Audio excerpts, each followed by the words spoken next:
Tonight on KGW News, school districts devastated by wildfire suffer a new kind of loss. We lost 2,400 homes. Immediately, 700 of our students became homeless overnight. Why they're faced with a big drop in funding. Plus, how research from the U of O is helping to make fashion that fits for everybody. That was our research question.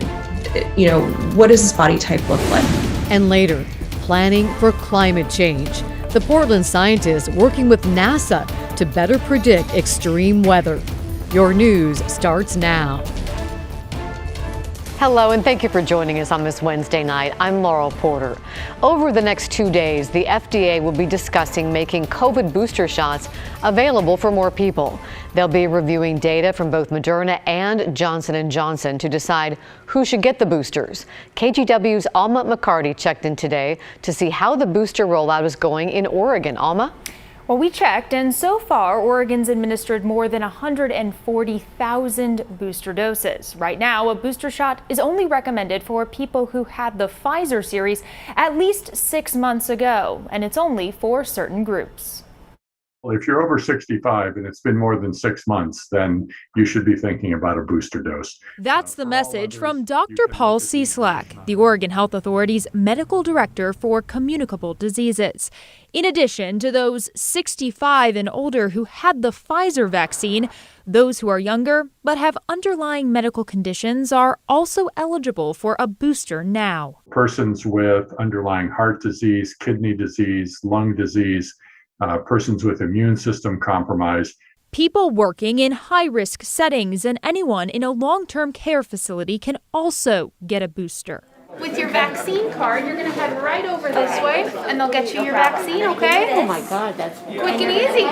180 seniors living at the Mirabella Tower in South Portland are among those eligible. The Senior Living Center set up a clinic Wednesday with the help of OHSU to get them their boosters. 100% of the residents here are fully vaccinated. It was very important to me, and I was happy that Mirabella did such a nice job of taking care of all of us and getting us organized so that all we had to do was come upstairs and put our arm out. All right, 33, you're up. The boosters are being recommended now because studies have shown immunity from the vaccine has dropped off. According to the CDC, the Pfizer vaccine is still 65% effective at preventing infection, but it started out at 96%. The Oregon Health Authority says we're also seeing the proof in Oregon, with a higher percentage of cases being breakthrough cases. For the rest of you who have been vaccinated, the immunity does wane. There's still significant protection against severe disease, the disease that causes hospitalization. But nevertheless, we do see people getting hospitalized many months after having received a complete primary series. Dr. Cieslak said he couldn't predict if or when the Pfizer boosters would be available to more people. He says more research needs to be done. We also asked about the side effects of the booster and found out they're similar to those people experienced after their second dose of the vaccine. Thank you, Alma. Now let's get you caught up on tonight's other headlines. The mother of a Hillsborough High School student is suing the city, the Parks Department, and school district in the death of her daughter. 14-year-old Nabila Mazuz was on the swim team with Liberty High School. She died in 2019 after getting trapped underneath a pool cover at Chute Park after swim practice.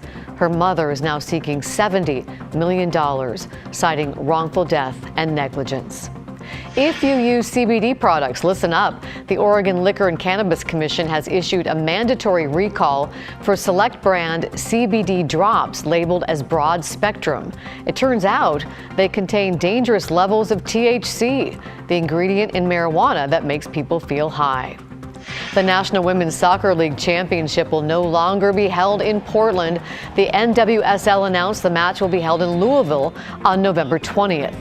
The network wanted a 12 noon broadcast time, so the move allows for a later start time, noon in Louisville instead of 9 a.m. in Portland, something the players requested.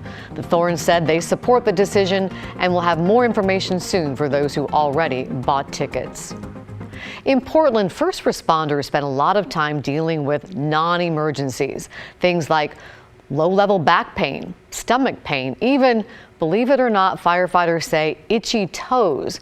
People do call 911 for these things, and emergency crews respond because there's no one else. That is, until now. Today, the Portland City Council gave the official green light to the CHAT program. CHAT stands for Community Health Assess and Treat. Instead of sending large teams of firefighters and paramedics, 911 operators will now be able to send 2 fire medics to low-level health calls. The city plans to pay for CHAT with a $2.4 million grant from CARE Oregon. Our mission is to inspire and partner to create quality and equity in individual and community health, right? So we see this as all of that. Right now, our society and community, people call 911, like I said, because they don't have another option, but we want to show people their option. Officials hope to roll out the CHAT program as early as mid-November. At first, it will operate as a pilot program only in downtown and outer southeast Portland. People will be able to access CHAT by calling 911.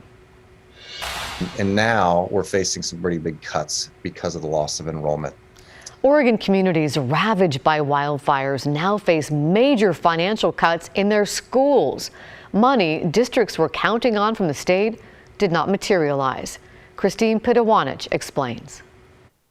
In Oregon, each student in a school district brings a certain amount of money. Well, when fires tore through Oregon in 2020, it forced many families out of their homes and in some cases out of their school districts. Now we lost 12% of our kids who just left. Todd Miller is the superintendent of the Santiam Canyon School District. He and his superintendent colleagues across the state in the McKenzie and Phoenix Talent school districts oversee schools in communities still recovering from 2020's fires. Membership was about 225 students, and this fall we're currently at about 170 students. You know, we lost 2,400 homes. Immediately, 700 of our students became homeless overnight.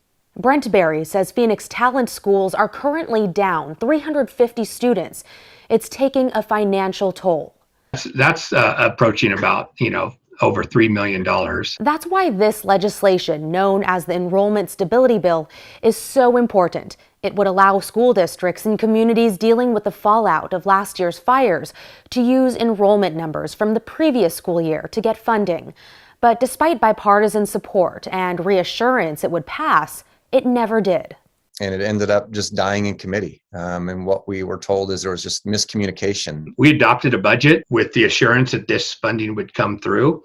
We're looking at about $300,000, give or take, short. So that causes some sleepless nights. They have faith lawmakers will pull through.